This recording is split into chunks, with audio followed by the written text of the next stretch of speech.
Welcome to Wife Cheating Story. I hope you have an enjoyable and relaxing time listening. Let's get started. The coffee mug hit the marble floor before I even registered I dropped it. Time fractured around me. One heartbeat to watch the handle snap, the next to hear the porcelain shatter into a constellation of shards skittering across the pristine lobby tiles. Each fragment glittered like a tiny betrayal under the chandelier's glow. For a suspended moment, the polished hush of the Ludmere Hotel held its breath. And then the clerk's voice cut through, crisp and unyielding. "Mr. Walker, I apologize, but I cannot find your reservation." I blinked as if vibration behind my eyelids might reset the scene. "Can you check again?" My voice felt too calm, like a measured plume escaping a burst balloon. "Weston Walker. My wife is sold. Said she booked it weeks ago." I squeezed my thumbs against the sides of my overnight bag, bracing myself not to grit my teeth. He hesitated, eyes flicking to the keyboard's glow, fingers pausing mid-tap. "Sir, we have bookings for the Burtons." "That's your wife's family name, correct? A suite for her parents. Another for Mrs. Isolde Burton Walker and her siblings. But nothing under your name." Click, click, click. The clerk's fingertips tapped the keys in a staccato that sounded like a verdict.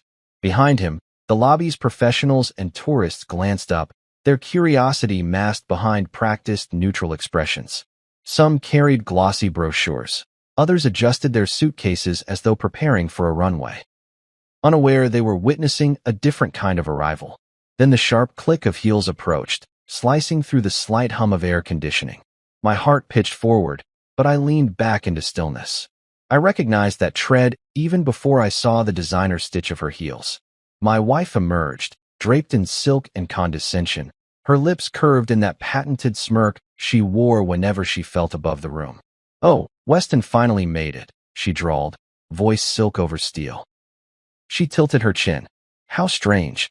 No reservation? Must be some mix-up." Her tone smelled of amusement, like watching a child fumble with building blocks. I watched her eyes flick to my hand, to the dent the bag had made against my hip, then back to the clerk as she offered her own practiced apology. "I only made reservations for our real family," she whispered loud enough for half the lobby to hear. She paused, flashing that smug smile that always felt calibrated for maximum effect. "Wouldn't want my precious family inconvenienced by her smirk widened, soaking in the theatrics, by a support act." Behind her, her mother lifted a diamond-studded scarf from her draped shoulders, chin held high. Her father, engrossed in his phone, pretended an invisible shield separated him from my existence. A cluster of her friends sipped cocktails with the kind of performative confusion reserved for staged charity events, lips parted, expression blank. Cameras hovered discreetly by the concierge desk, capturing every nuance to upload onto social feeds. I stood frozen for a beat, feeling the tick of seconds echo like distant thunder. Then I inhaled, allowing calm to anchor me. I made myself look at each of them in turn, first the clerk, mortified by the electric tension, then my wife, basking in her twisted triumph, then the witness gallery, mouths opening and closing behind polite hands. I let the quiet gather in my chest until it steadied my voice. "I see." I inclined my head, bag slipping from my shoulder to settle at my feet. My fingers brushed broken porcelain, but I didn't look down. "Then I'll leave." The words floated out, soft but irrevocable. No plea, no anger, just observation, an acknowledgement of their choice. There was a muffled gasp, somewhere between a hotel guest's stifled sympathy and a friend's silent horror. My wife's lips twitched, a faltering afterthought of superiority. Mother and father glanced at each other, eyebrows knotted. Her friends lowered their glasses, eyes darting. Even the clerk paused mid-breath, fingers hovering over the keyboard like a conductor uncertain of his next movement. But I didn't wait for them to respond. My jaw unclenched, and I bent to retrieve my overnight bag. The smell of coffee beans and polished leather trailed behind me as I pivoted away from the spectacle. Each step on the marble floor was measured, as though I traveled a path of my own forging. I could feel their eyes tracking me, curiosity, discomfort, tiny pricks of guilt. I didn't look back. I didn't need to. Outside, the city's pulse resumed around me, car horns ricocheting against glass facades, taxi meters rattling awake, pedestrians weaving through the morning rush. The concrete and steel offered anonymity I hadn't realized I craved. I hailed a cab, stilling my hand so it didn't shake. Sliding into the back seat, I let the doors seal me into a capsule of possibility. My overnight bag settled at my feet like a promise waiting to be kept. The clerk's voice crackled through a callback I silenced before it finished. He left a voicemail that I'd never listened to. My wife sent texts, taunts, and pleas interwoven, each a fraying thread of the illusion she'd woven. But I didn't look. I didn't respond. Instead, I stared out the window at the city waking up, its streets etched in gold blotches of sunrise. In that measured silence, I realized what really shattered that morning was more than porcelain. It was the carefully curated facade of my marriage, the polished veneer of entitlement, the illusion that I belonged as a mere accessory in a family's grand gallery. They had performed their charade in a lobby of marble and gossip, but justice, quiet, deliberate, had already begun. As the cab turned onto the avenue, I reached for my phone and dialed the one person who understood truth over theatrics. My godfather's voice answered, solid as bedrock, and in that steady baritone, I heard the first echo of retribution unfolding. Beneath the hum of the city, I felt the calm power of the moment.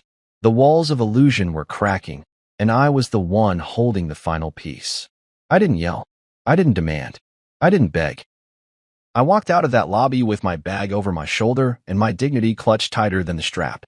The cold air slapped my face the moment the glass doors slid shut behind me, a sharp contrast to the artificial warmth of the hotel and its carefully curated cruelty. I stood on the curb outside the Ludmere, the sounds of the city weaving around me, honking horns, murmurs of passing couples, a distant siren crying through the maze of buildings. I didn't belong there anymore. Maybe I never did. I raised my arm and hailed a cab. One pulled over almost instantly. The driver didn't say a word, just nodded as I gave him an address uptown. I slid into the back seat, my fingers still cold from the porcelain floor, and sank into the torn leather that had probably seen more heartbreak than therapy couches ever would. It wasn't about a hotel room. It was about erasure. It was about being deliberately and publicly cut out of something I was supposed to belong to. 3 years of marriage. 3 years of paying down Isolde's private school debts, sitting through her father's endless political fundraising dinners, smiling through snide remarks from her mother about my working-class roots. 3 years of playing the role of the silent, reliable husband in the background of her glossy life. And now this, erased with a single swipe of a luxury Amex and a carefully curated guest list. The cab swerved around a delivery truck, and I let my forehead rest lightly against the cool window. The city lights blurred against the glass, a kaleidoscope of ambition and indifference. I could still hear her voice. I only made reservations for our real family echoing in my skull like the aftermath of a gunshot. I pulled out my phone. My thumb hovered for a second before I tapped the contact I hadn't called in almost a year. Augustus Lyon, my godfather, my late father's closest friend. A man who didn't say much, didn't post anything, and didn't need to remind anyone who he was. He ran a quiet empire, one of those names whispered in boardrooms and feared in negotiations. He'd always been there in the background of my life, never overbearing, never flashy, but I knew if I called, he'd answer. And he did. Weston.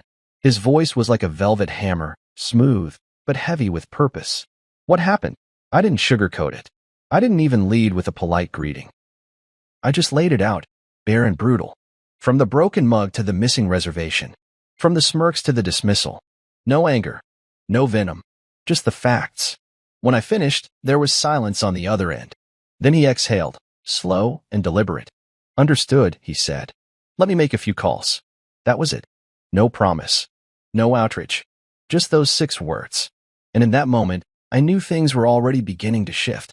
The cab rolled to a stop in front of my apartment, but I didn't get out. I looked at the building, the lights off in our unit, the one Isolde and I had shared. Or rather, the one I paid for while she decorated it like a museum exhibit. I stayed seated as the meter clicked forward. I didn't want to go upstairs. Not yet. Not with her voice still clawing at my pride. Instead, I told the driver to keep going. I needed time. Space. Distance from the echo of her laughter and the phantom of her perfume. The car rolled on, and I watched the city roll by, each streetlight a reminder that somewhere in this endless concrete maze, there were people who knew how to treat others with decency. My phone buzzed. A text from Isolde. Weston, don't be dramatic. Then another. You could have stayed with my brother. Followed by, why are you making this into a scene? I stared at the screen. No apology. No accountability. Just more of the same condescension wrapped in silk. The cab turned down Madison, passing storefronts bathed in cold light. I leaned back, letting my eyes close for a moment. Another buzz. Another message. This one with a new tone. Can we talk? Then, are you okay? And finally, please call me. I didn't reply. The phone buzzed again, but it wasn't her this time. It was Augustus. One line, one message, go to the Midtown property. The key code is still the same. Rest. Let me handle the rest. I read it 3 times, then gave the driver the new address. The Lion residences were quiet, discreet, secure. The kind of place billionaires loan to diplomats and disappear into when the spotlight's too harsh. Augustus had kept a penthouse there since I was a teenager. I remembered staring up at it once, thinking it looked like a castle carved into glass. The doorman didn't blink as I entered. The elevator ride was silent, and when the door slid open, the penthouse greeted me like a sanctuary. Floor-to-ceiling windows stared out over the skyline. Minimalist furniture, dark wood floors, a bar stocked with everything I'd never drink, and bookshelves filled with things I actually would. I dropped my bag and sat on the long charcoal couch, the city stretching out beneath me. I let out a breath I didn't realize I was holding. My phone buzzed again. A dozen missed calls from Isolde. 3 voicemails. And a message from her mother. You embarrassed Isolde today. Not everything is about you. I laughed, quietly, bitterly. Then came the final message from Augustus, forwarded to me as well as every Burton in his contacts. Effective immediately, I am withdrawing all Burton family assets held in my management, including the Ludmere Hotel shares. Weston is the sole trustee of the Walker Lion estate. Your treatment of him was noted. Actions have consequences. I stared at the screen. I had been erased. But now, I was the highlighter, and I had just drawn a bright yellow line through their perfect little facade. It took less than 30 minutes. 30 minutes from the moment Augustus said, "Let me make a few calls," to when my phone turned into a siren. It started with the buzzing, soft, persistent, like a warning hum you feel in your bones before a storm. I let it buzz for a while. Watched the screen light up and dim, light up again, blinking with names I no longer recognized as comfort. Isolde, her mother, her sister, her cousin Serena, all of them stacked one after another, their names flashing across my phone like falling dominoes. When I finally picked it up, I didn't tap open a single one. I just stared. The first message from Isolde came in sharp. Weston, don't be so dramatic. It was always her tone. Accusation draped in silk, superiority wrapped in false calm. I imagined her sitting on one of the velvet lobby sofas, cocktail in hand, one leg crossed over the other like she was watching a performance she was too bored to care about. Then the next one. You could have stayed with my brother. You didn't have to cause a scene. I smirked without humor. It wasn't a scene. It was clarity. A crack in the flawless glass of our marriage that had been forming for months. No, years. And finally gave way under the weight of her disdain. More followed. Why are you acting like this? What are you trying to prove? This is so unlike you. And then a shift, timid, performative, but I recognized the desperation starting to seep in. Can we talk? Are you okay? Please call me. The moment the messages turned from correction to concern, I knew the winds had shifted. She had received the news. And sure enough, within minutes came the chain reaction. Augustus had fired the shot. A public, concise email sent directly to the Burton family and their advisors, with me copied on the thread.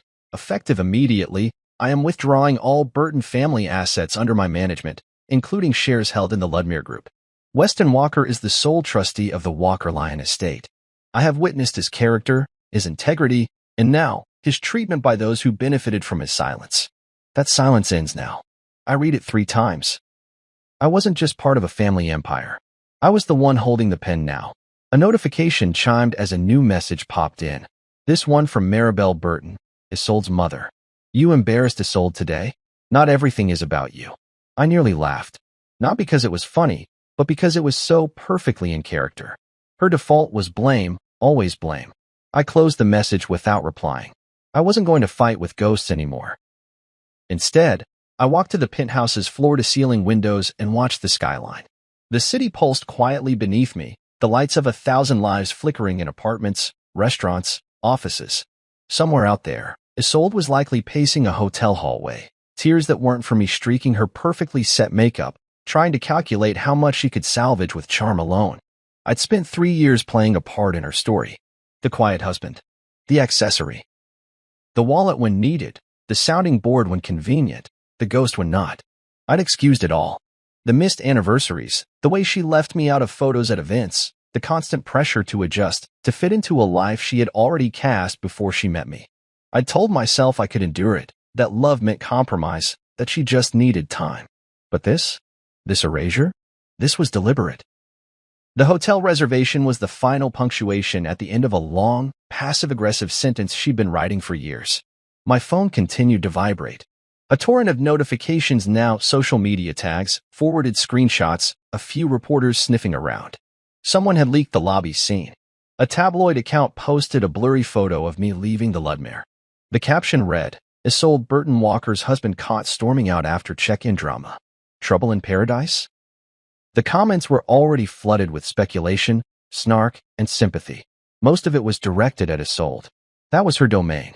Public image. I should have cared. Maybe a part of me did. But most of me was calm.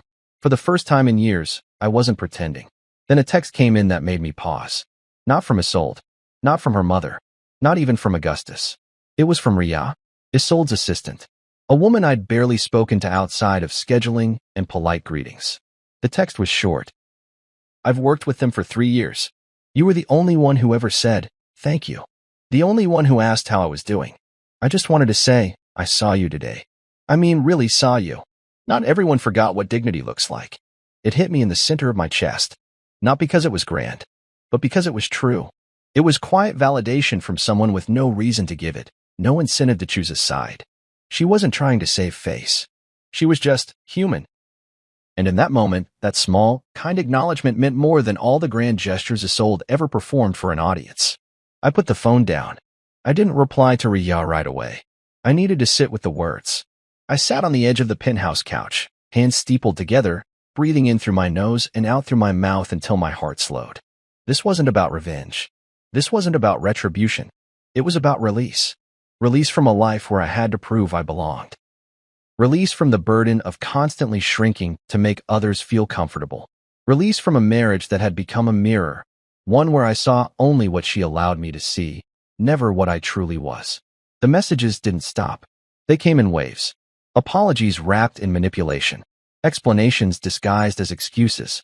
And beneath all of them, the slow realization settling into their perfect little world.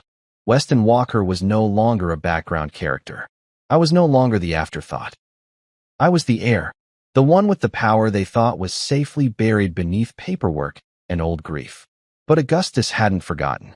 And neither had I. I stood and crossed to the bar. Poured a drink, not for comfort, but for clarity. The ice clinked softly as I swirled it. Then I made a single call. Not to Isolde. Not to her father. Not even to the press. I called the Ludmere's general manager. Mr. Walker, he said, clearly rattled. From now on, I said, calmly, I want the suite once held by the Burtons to be permanently reassigned. You'll rename it the Walker Suite. Use the same decor. Just change the plaque. And remove their access entirely. He stammered for a moment, then replied, Yes, sir. Of course. Immediately. I ended the call and stepped back to the window. Let them echo in their own silence. Let them choke on the absence they carved. I wasn't part of their story anymore. I was writing my own. I didn't return home. I couldn't. Not to that apartment with its curated neutral tones, its perfectly staged bookshelves and unlit candles, a place that looked more like a showroom than a home. Everything in it had been chosen by Isolde to impress guests or followers, never for comfort, never for us. I left it all behind and instead went to the one place in the city where my presence still meant something, the Lion Residences in Midtown. The building was discreet, secure, silent. It didn't flaunt wealth, it exhaled it. And Augustus had made it clear with one message, it's yours for as long as you need it. The next morning she came. I heard the knock on the door before I even reached for my coffee. I didn't rush. Let her wait. Let her stand in the quiet hallway and feel what stillness without power tasted like. When I finally opened it, there she was, Isolde, in oversized sunglasses that couldn't hide the puffiness around her eyes. Her hair wasn't perfect this time.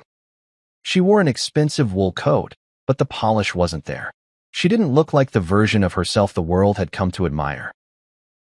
She looked like someone who had finally realized the stage lights had turned off. "You blindsided me," she said, stepping in as if she still had permission to. She always did that, entered spaces like they were owed to her. I said nothing, just walked to the kitchen, poured my coffee, and let her find her footing in the silence. "You humiliated me in public," she continued, as if that were the worst crime that could be committed. "You embarrassed my family." She dropped her handbag onto the couch and peeled off her gloves like she was preparing to cross-examine me. Still, I said nothing. Because for all her talk, not once, did she say the words that might have meant something. "I'm sorry." She circled the room like a bird in a shrinking cage. "Do you know how this makes me look? How hard I've worked to keep everything balanced, everything elevated, and now." Her voice cracked slightly, and she paused to fix herself. She couldn't even cry without adjusting for lighting. "Now the contracts are pulling back. My agent said Lion and Hart have cut me. Cancelled. No explanation. No negotiation. They said the board made the call." I took a sip of my coffee and finally spoke. "Augustus owns the board." Her face twitched. Anger? Hurt? Confusion? I couldn't tell. Maybe all of them.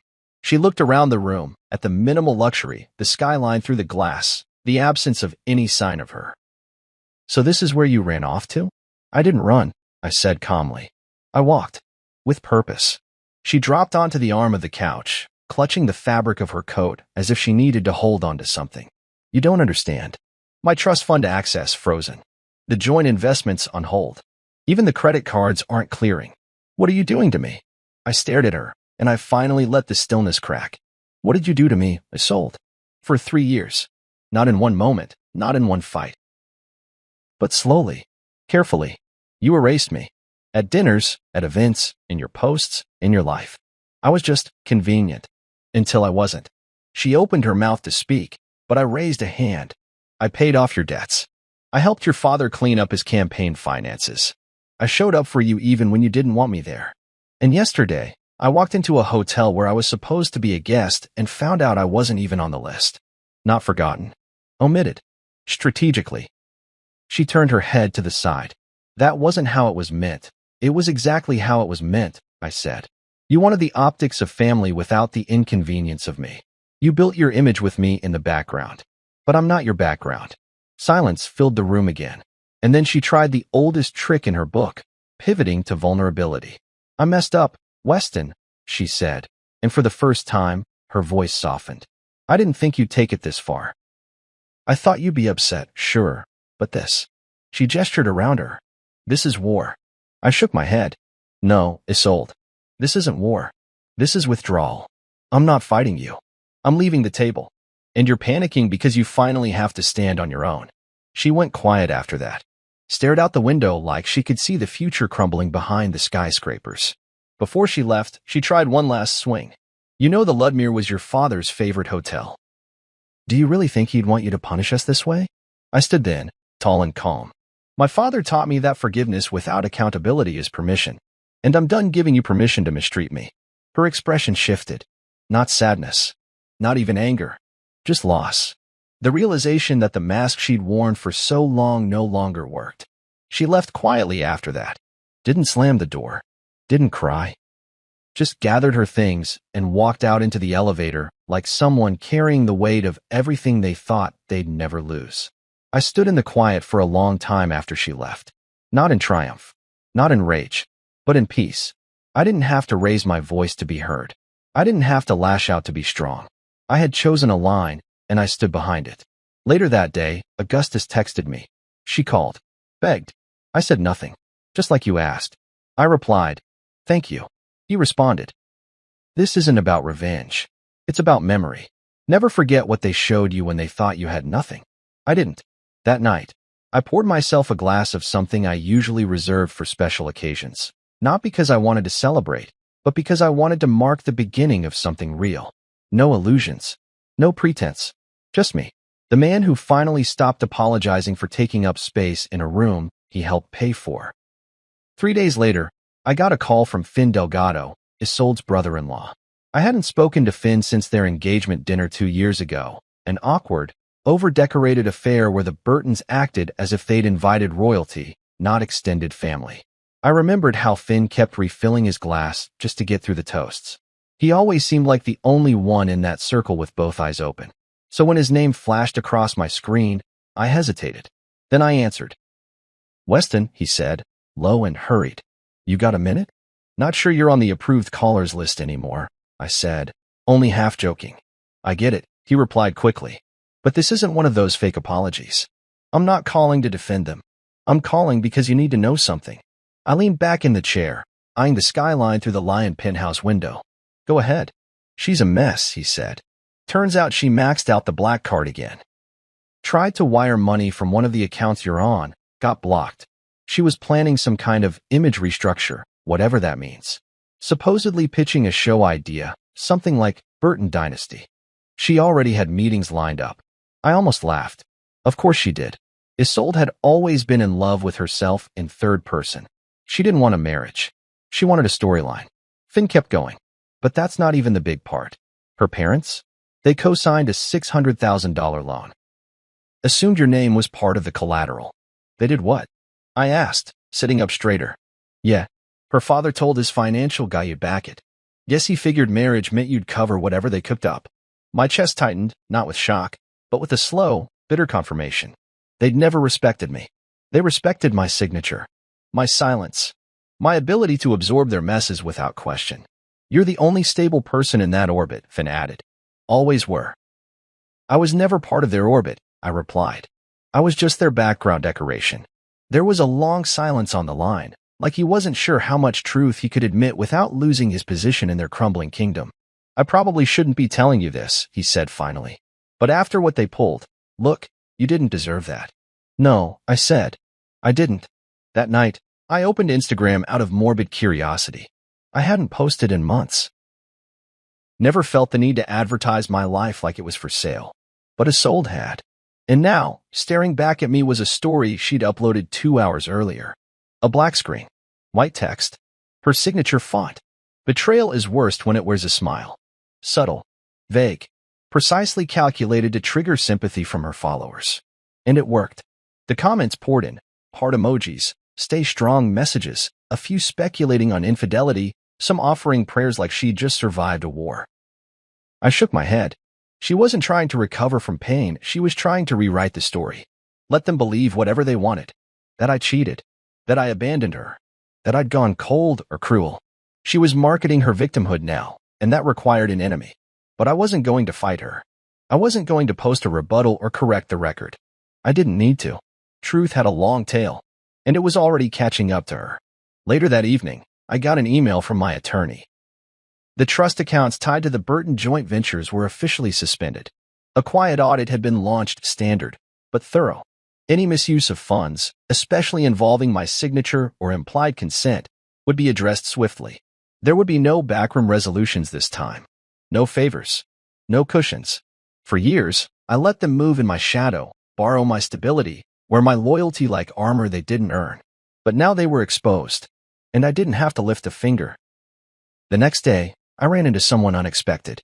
I'd gone for a quiet lunch at a small cafe tucked into a quiet corner of Midtown, one of those places where the servers know your name but not your business.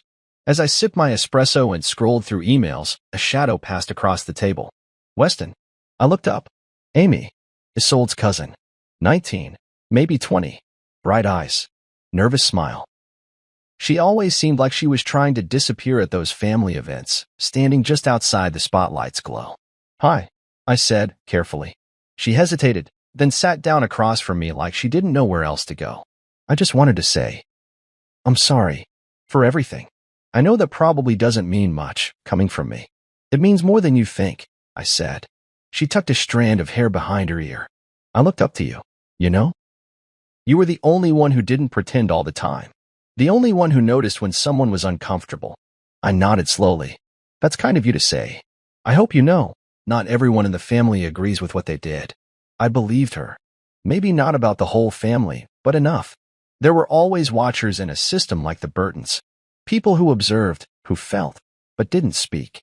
Until someone finally broke the script. As she stood to leave, I reached into my coat pocket and pulled out a small white box. The hair clip. Freshwater pearls. I'd bought it for her birthday last year, when when she mentioned in passing how much she loved the one her grandmother used to wear. I was going to give it to her at the next family dinner, but that dinner never happened. Everything exploded before then. She took it with wide eyes. You remembered? Some things are worth remembering. She hugged me, quickly, awkwardly, and then vanished into the sidewalk crowd, clutching the box like it was something rare. I sat there long after she left, letting the stillness settle over me like a blanket. The Burtons had played their games for years. They'd built a house of mirrors, smoke and smiles and status updates.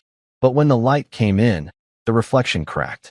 And now, piece by piece, the image was unraveling. The credit cards were declining. The banks were calling. The contractors were backing out. And Isolde was spinning a new fiction every hour to stay afloat. But I wasn't watching anymore. I had stepped outside the theater. I wasn't waiting for justice. I was living it. And the silence on my end? That was the loudest sound they had ever heard. It didn't take long before the press got involved. Stories like ours, part scandal, part society drama, part digital betrayal, were too tempting to ignore. The initial whispers started on social media. A viral tweet speculating on the Burton Walker Hotel incident. Then a TikTok theory thread pulling screenshots from Isolde's Instagram, zooming in on my absence from recent photos. Someone even made a slideshow, 10 clues Isolde Burton Walker's marriage was already over. By the time the tabloids picked it up, it had taken on a life of its own. They ran with it. Married in name? Ignored in practice? Socialite's silent husband finally speaks with his feet. Is this the beginning of the Burton Empire's fall? I didn't comment. I didn't have to. Augustus did. Lion Ventures released a shareholder letter, simple, elegant, brutal. In it, Augustus formally introduced me as the successor to the private family fund. Not just executor. Not interim. The next steward of the Walker-Lion investment empire. $240 million in diversified assets. It wasn't performative. It wasn't petty. It was strategic. My name, for once, was front and center. And it was attached to something permanent. Augustus didn't use dramatic language. He never did. But every sentence felt like a hammer behind a velvet curtain. Mr. Walker's values align with our vision for the future. Ethical capital, sustainable innovation, long-term return built on integrity. That one word echoed through every office that received the letter. Integrity. It didn't matter if they knew what had happened between me and Isolde. They didn't need the gossip. They had the signal. And then, of course, came the scene at the board meeting. I hadn't planned to attend in person. I was going to dial in. But something in me shifted that morning. I pulled on a charcoal suit, knotted a burgundy tie, and showed up to the 24th floor of Lion Towers with a quiet calm. The room was glass, steel, and silence. Every major investor was there. Half of them stood when I entered. A few nodded. One clapped, just once, before realizing no one else followed. Isolde's mother, Maribel, was there too. She must have come to defend the family's position, a phrase she used often, usually after humiliating someone in a room they'd paid to be in. She walked in confidently, flanked by one of their lawyers, lips drawn in a line she probably thought made her look composed. Her scarf, always designer, always loud, was knotted tighter than usual. Security stopped her at the glass entrance. I watched the exchange unfold from the balcony above the conference floor, sipping my coffee. She pointed, argued, flashed her ID. They didn't budge. One of them gestured to the guest list. She wasn't on it. Because I hadn't put her there. Because I had control now. When she realized it, when the weight of it finally landed on her face, I saw a flicker of something that had never passed between us before, not disdain, not pity, not false civility. Fear. She left without looking up. The meeting proceeded without disruption. My name was voted into the record. Unanimous. My signature placed on the master ledger, a pen stroke that felt heavier than any marriage license I'd ever signed. That night, I opened a folder Augustus had left for me at the penthouse. Inside were old letters, my father's notes from his last year of work with Lion Ventures. Handwritten pages. Thoughts on partnership, trust, and legacy. A line on one of the pages caught my breath. The loudest person in the room is usually trying to hide the weakest argument. Lead with silence. Let your results make the noise. My father was never flashy. He was never invited to the galas or praised in Isolde's family circles. But he built a foundation so steady it still carried me now. I was done trying to be accepted by people who mistook stillness for weakness. I was done shrinking myself to fit into their glass castles. Later that week, Isolde tried to re-enter the conversation. Not publicly, but privately. A courier delivered a thick, white envelope to the front desk. Handwritten on the front, Weston. No return address. Inside was a letter. Pages of it. It wasn't an apology. Not really. It was a narration. A desperate attempt to control the framing again. She wrote about pressure. About being raised to perform. About not knowing how to love someone who didn't need her spotlight to survive. She told stories I'd heard before, twisting them into new angles. She said she missed the version of us from the first year. The version where I followed, and she led, and no one questioned who the real star was. There was one paragraph, though, that stood out. I never thought you'd actually leave. You always stayed. You were dependable, reliable, predictable. I never thought you'd be the one to walk away. It was meant to sound like a compliment. It wasn't. I folded the letter once, twice, tucked it into the drawer beside the hair clip I never gave Amy. I didn't respond. I wouldn't. The tabloids moved on eventually, as they always do. The story was fun while it lasted, but they needed new scandal, fresher faces. A socialite's downfall loses flavor quickly unless someone dies or files a lawsuit. Isolde tried to stay relevant. She posted a few sponsored collaborations with wellness brands, leaned into cryptic captions and grief-aesthetic photo shoots. But the comments shifted. The likes dropped. Her brand had been built on perfection, and now the cracks were permanent. Meanwhile, I moved quietly through the city, laying new groundwork. I set up interviews, not with press, but with community organizers. I sat down with startup founders. I attended roundtables on urban sustainability and ethical finance. No flash, just purpose. I didn't need applause. I needed traction. Everywhere I went, people expected the drama. They leaned in, waiting for gossip. I offered none. I listened more than I spoke. And in that space, I found something better than vindication. I found momentum. On the last Friday of the month, I passed by the Ludmere again. Just for a moment. The facade was the same. Opulent, excessive, almost defiant. But something felt different. Maybe it was me. I stood there for a while, watching guests roll their luggage through the revolving doors. A newlywed couple posed for a photo on the steps. A bellhop offered water to a little girl in a frilly white dress. All of it so pristine, so curated. I reached into my pocket and pulled out the new key card Augustus had sent me earlier that morning. A small note had been tucked beside it. You're sweet now. Yours alone. I didn't go inside. I just smiled and walked on, coffee in hand, steps steady and unhurried. Let them keep their marble floors and crystal chandeliers. I was building something they couldn't touch. And this time, my name wasn't missing from the reservation. It was carved into the foundation. The Burton name used to open doors. It used to turn heads at fundraisers and guarantee handshakes at any boardroom table. It was synonymous with wealth, prestige, the illusion of generational power, until that illusion started to burn. Not all at once. No, the unraveling came like water creeping into the seams of a foundation, slow and subtle until the cracks could no longer hold the weight of pretense. The calls started pouring in, first to the family office, then to the lawyers, then directly to me. Creditors, suppliers, even a private aviation firm that had provided flights under the assumption of a long-standing arrangement. But without the trust-backed funds I'd withdrawn, without the lion umbrella covering their weather, the Burtons were just another wealthy-looking family with a house of cards behind them. The Ludmere Hotel, once a staple in their investment portfolio, was now under full audit. A forensic accountant team swept in at Augustus's direction, and what they found was a cocktail of inflated invoices, nepotistic contracts, and bloated expenses masked under event coordination.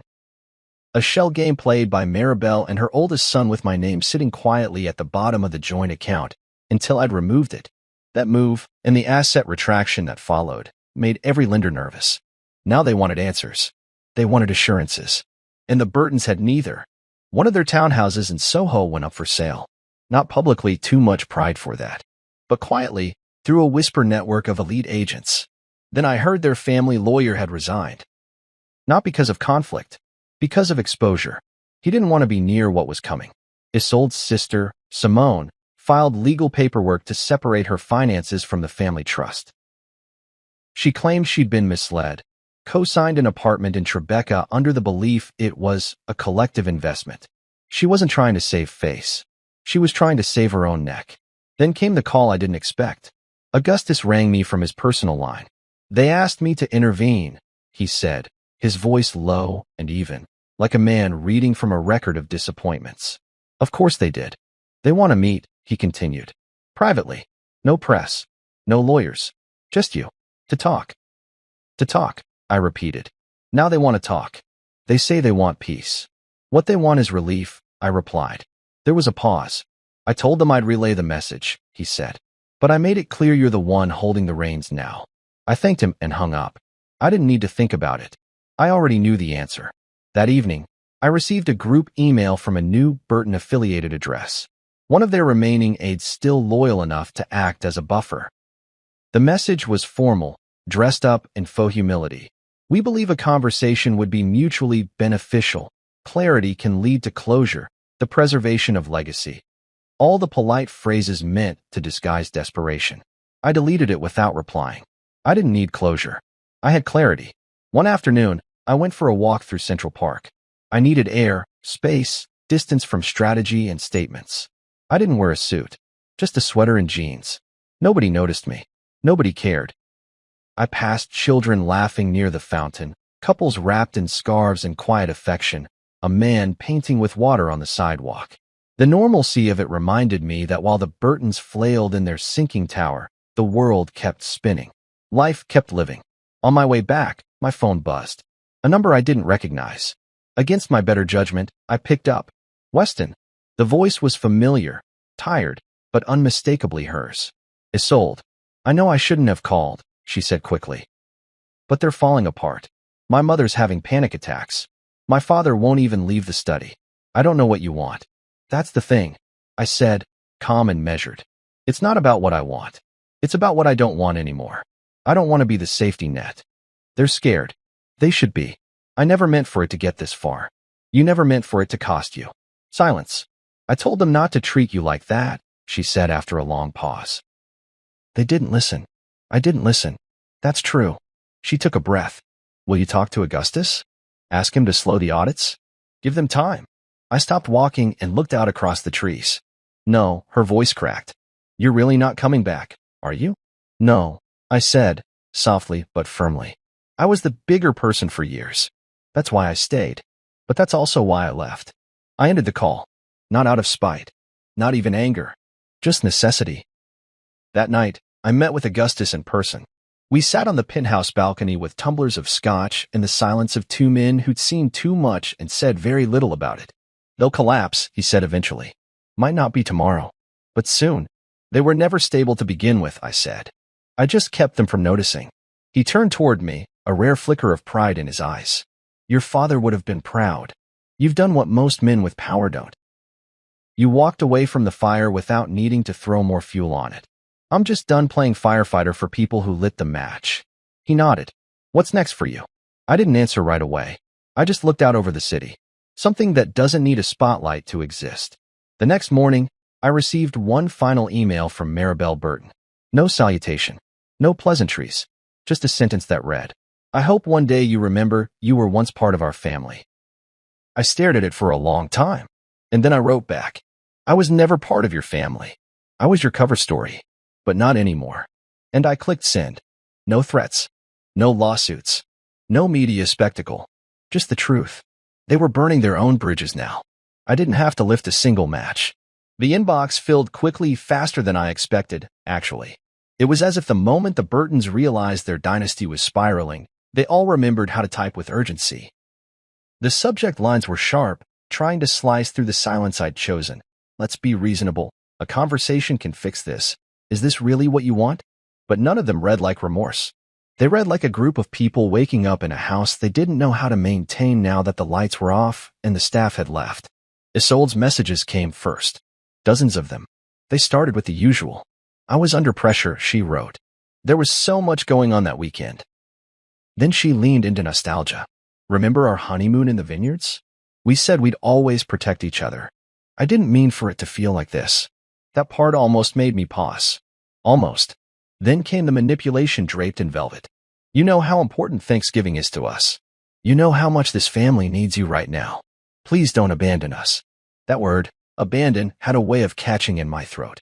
Not because it was true, but because it was her favorite trick. To accuse others of the very thing she'd done. The woman who had left me off a hotel reservation surrounded by her entire family, who called me the support act to my face in public, was now asking me not to abandon her. I closed her email and moved to the next. Her father sent a terse message. This doesn't need to become permanent. We're still connected, Weston. Through legacy, through name. That was all he wrote. No greeting. No punctuation beyond the period. Just a declaration of entitlement disguised as diplomacy. Her sister's email was longer. A rambling 3-paragraph essay about how everything just got complicated, and how loyalties got tangled, and how maybe, deep down, you always knew you didn't quite belong. That last part was probably the only honest sentence in the entire thing. But the one that made me stop, not respond, but stop, was from Ria. She had been Isolde's assistant for 3 years. Always quiet. Efficient. The kind of person who blended into the background so well the Burtons often forgot she was in the room, even as she ran their lives behind the scenes. She never once pretended to like them, but she never let her professionalism slip either. Her message was short. Subject, thank you. Body, I've worked with the Burtons for 3 years. You were the only person who ever asked how I was doing. The only one who said thank you at the end of the day. I know what they did to you. I just wanted you to know, not everyone forgot what dignity looks like. Ria, I stared at the message for longer than I should have. Not because it said much, but because it said enough. It came from someone who had seen everything, who had nothing to gain from picking sides, and who chose to send kindness not as currency, but as truth. I didn't reply, not because I didn't want to, but because I knew she hadn't written it expecting one. I moved on. There were messages from journalists. Some disguised as inquiries, others shameless in their pitch. We'd love to feature your side. Our readers would benefit from your perspective. You've remained quiet, and that quiet is powerful. Are you ready to speak? No, I wasn't. Not to them. Not to anyone who wanted to turn this into spectacle. Because the spectacle had already happened. It played out across luxury lobbies and boardrooms, on gala stages and Instagram stories. The real story, the one that mattered, was the quiet truth. I had been invisible to them when they thought I couldn't affect their world. And now, when I had the power to collapse it, they suddenly remembered my name. They had erased me in the shadows. Now they wanted an invitation to my light. But I wasn't sending any. I walked down to the private gym that evening. My body ached from tension I didn't realize I'd been holding. I wasn't angry anymore. Not really. Anger had melted into a firmer, colder thing, resolve. I ran until my lungs burned, until the sweat stripped everything heavy from my chest. I let the rhythm clear my head. No music, no distraction, just breath and movement and silence. When I returned upstairs, there were more emails. I didn't open them. Instead, I went to the drawer in the penthouse bedroom. The one with the small white box I hadn't touched in months. The box that held a pearl hair clip I bought for Amy. Isolde's youngest cousin. I'd planned to give it to her on her birthday. She once told me in passing that she missed her grandmother's old clip, that the one she had was too fragile to wear. I found a replica in a boutique tucked into a back alley in Paris. It wasn't expensive, but it had meaning. I never got the chance to give it to her. That dinner was the night everything shifted, but I hadn't thrown it away either. I don't know why. Maybe because even in the wreckage of everything, there were still moments that felt worth preserving. Not because of what they meant to the Burtons, but because of what they meant to me. I held the clip in my hand for a moment. Then I put it back and closed the drawer. Some things are worth remembering, even if you never go back. The next morning, I walked to my favorite cafe, the one nobody in their world would be caught dead in. The tables were chipped. The barista had tattoos all the way up her arms. The coffee was strong enough to knock the wind out of you. And no one cared what your last name was. As I sat by the window, sipping in silence, I realized something. I wasn't waiting anymore. Not for an apology. Not for a reckoning. Not even for justice. I had already won. Because I had what none of them could manufacture, borrow, or post. Peace. And it wasn't something that could steal back with a well-worded email. So I ordered another cup, turned off my phone, and let the messages sit in the void where they belonged. It had been weeks since I opened that drawer. Weeks since I held that small, white box and stared at the delicate hair clip inside. Freshwater pearls set in gold, simple and elegant, designed for someone who still believed in quiet beauty. I'd bought it for Amy Burton on a whim, long before the lobby scene, before the truth came crashing through crystal chandeliers and carefully layered lies. It was meant for her birthday. She'd once told me she missed her grandmother's clip, the one that made her feel safe, seen. That one was too old and brittle to wear now. So I found its twin in a small Paris boutique, something thoughtful in a world that rarely made room for the soft-spoken. But the night I planned to give it to her, Maribel insulted a waiter. Isolde whispered to her sister that I'd be better seen and not heard, and her father made a joke about the charity case who married up. I remember watching Amy at that table, seated at the edge, as always, staring down at her water glass, retreating into herself as the rest of them talked over her. That was the night I knew I wouldn't give her the clip. Because that family turned gifts into leverage, and I didn't want her to feel like she owed me for a kindness they would twist. So I kept it. Tucked it away in the top drawer of the guest room in the Lion penthouse, beneath folded shirts and silent promises. And for a while, I forgot it was even there. Until now. That morning, I found myself staring at it again. Not with the intention of giving it, but with something else. Reflection. Maybe closure. I held it between my fingers and turned it in the light. It still gleamed, untouched by the noise, the chaos, the manipulation that tried to drown me. Somehow, it had remained intact, like a shard of who I used to be before all of this. I didn't know if Amy still lived in the city, or if she was still in contact with the rest of the Burtons. I didn't care. All I knew was that I'd seen something in her they never had, decency. And maybe one day, she'd understand that not all men who walk away do so in anger. Some do it in silence. With love. With intention. I left the penthouse and walked. Not toward her, not toward anyone. Just into the city, into the rhythm of it. Sometimes you need the world to remind you that your story is not the only one echoing between buildings. That pain, though personal, is also universal. My phone vibrated, but I didn't check it. I passed by a florist. The same one where I used to buy yellow roses for Isolde when we were still pretending. I remembered once bringing her a bouquet after she landed a brand deal. She had smiled, posted a picture with the caption, "He always knows." But she never said thank you.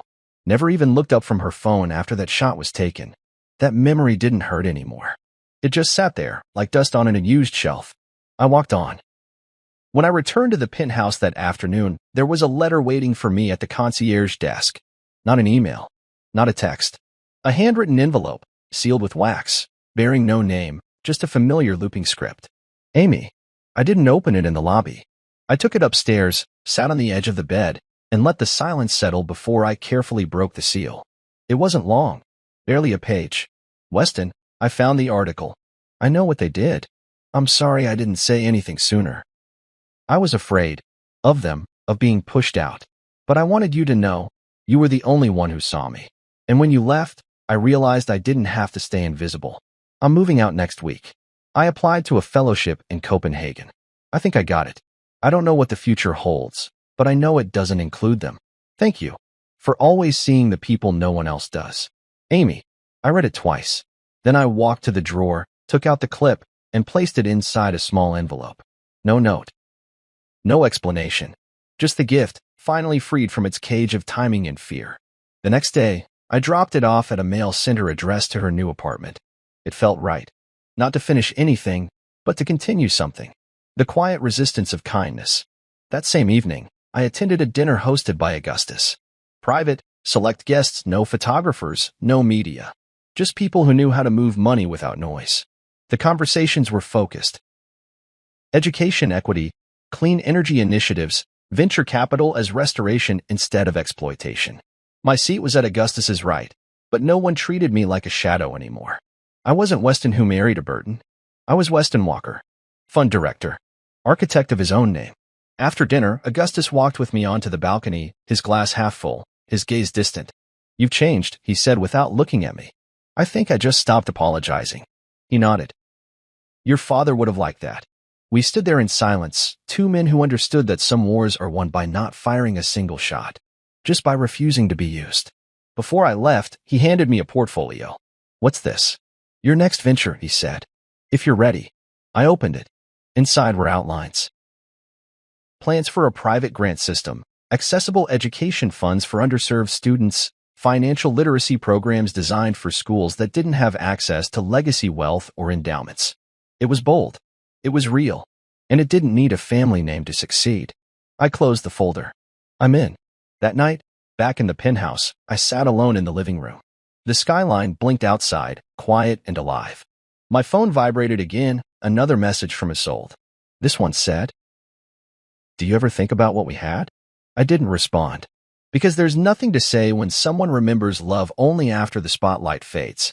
Instead, I turned the phone off, poured a glass of water, and stood by the window. Not everything that breaks needs to be repaired. Some things are meant to remain unfinished so that new things can begin. Like peace, like purpose, like the clip I never gave, now in the hands of someone who might finally understand what it meant. 3 months later, I signed the final papers. No courtroom, no press, no grand declarations. Just a quiet office in Midtown, a notary who barely looked up, and a signature that felt more like a release than a goodbye. Divorce, when done without love or loss, is just paper. Isolde had refused to contest anything, not out of grace, but exhaustion. The power she once held had been stripped clean, and she knew it. There were no assets for her to cling to. No trust fund cushion. No soft landing. She took what was left and disappeared into a version of her life that now felt duller without an audience. I didn't celebrate. I didn't toast. I just walked out of the building with my coat slung over my arm and a strange calm in my chest. There's something almost sacred about the moment you realize no one owns a piece of your story anymore. That you are not a prop or a pawn. That your name stands on its own. Augustus officially handed over the Lion Walker Impact Fund to me that same week. He did it without ceremony, just a brief handshake across a walnut desk and a nod that carried more weight than a standing ovation ever could. "It's yours now," he said. "Do with it what they never could. Build something that doesn't need your face to prove it has worth." And that's what I did. We restructured the fund into 3 branches: education, housing, and ethical capital. Grants were designed for first-generation college students, not just those with good grades, but those who held down jobs, cared for siblings, scraped by. We funded small housing cooperatives in neighborhoods luxury developers overlooked. We invested in businesses with transparent practices and community-rooted missions. No glossy elevator pitches, no unicorn startup fantasies. Just people who had been waiting for a chance. For the first time in years, my days were filled with purpose. Not with performance or approval, but actual work. Tangible impact. People who didn't ask where I'd come from, only how we could partner to do better. One evening, after a late strategy session, I walked past the Ludmere Hotel again. Same revolving doors. Same 2 bright lobby lights. But something had shifted. It wasn't me seeing it differently. It was that it now saw me differently. The staff at the entrance nodded without hesitation. The new general manager, a man Augustus had handpicked, recognized me instantly. "Mr. Walker," he said with the respect that had once been reserved for the Burtons. "We've just finished redesigning the suite you requested." I followed him inside, past the grand piano, past the marble floors I once walked on like an outsider. The elevator took us to the 15th floor, the Walker suite. No longer the Burton wing. No longer a stage for someone else's performance. The plaque by the door had been replaced, dedicated to legacy through integrity. I stepped in. It wasn't opulent. It was intentional. Every detail chosen for comfort, not spectacle. Wood floors, slate countertops, a small reading nook by the window that overlooked the city like it was listening. A bottle of my favorite scotch sat on the bar card, untouched, but familiar. On the table, a simple card. "This is yours." I walked through the suite slowly, letting each room speak in its own quiet voice. There were no echoes of Isolde's laughter here. No mirrors to catch my reflection in comparison to someone else's design. Just space, and silence, and ownership. I sat down at the window and let the weight of everything settle behind me like dust finally finding its place. My phone buzzed, but I ignored it. Instead, I reached into my coat pocket and pulled out a folded piece of paper. It was a list I had written on the night everything unraveled in the hotel lobby. A private list, 5 things I wanted when the storm was over. 1. Peace. 2. A name that meant something on its own. 3. A legacy rooted in something real. 4. A life without performance. 5. Someone who sees me, even in silence. I had 4 out of 5. And that 5th? I wasn't rushing it. I'd learned by now that anything real doesn't arrive dressed in applause. It comes softly, often unnoticed. Like a handwritten thank you. Like a child's laughter in a cafe. like a pearl hair clip finally finding the right hands. I stood, poured a drink, and walked out onto the private terrace. The city stretched out beneath me, endless and alive. I thought about my father, how he would have smiled to see this. Not the money, not the headlines, but the way I'd stopped letting other people write the caption for my life. I no longer craved the front row at charity galas or the approval of people who measured worth by proximity to power. I was building something different now, something that wouldn't fall apart because one person forgot to include me on a list. Before I left the suite that night, I walked over to the wall near the bedroom. I reached into my wallet and took out a photo, an old one of my parents at a park picnic. My father grinning at my mother while she stole a bite of his sandwich. No captions. No filters. Just real life. I placed it on the shelf under the lamp. A reminder of what mattered. Of where I came from. I didn't stay the night. I didn't need to. I had a home already, one I was still building, day by day, foundation by foundation. On my way out, I passed the front desk. The same one where the clerk once looked at me like I didn't belong. He looked up now and smiled. "Have a good night, Mr. Walker." I nodded. "You too." And I stepped out into the street, hands in my pockets, breath steady. This was no longer a story about loss. It wasn't even about revenge. It was about reclamation. The quiet rebuilding of a man who was once written off as a placeholder. I had become the author, and the next chapter would be mine, written not in whispers or spectacle, but in clarity and truth and choice. Not because someone gave me permission, but because I stopped asking for it.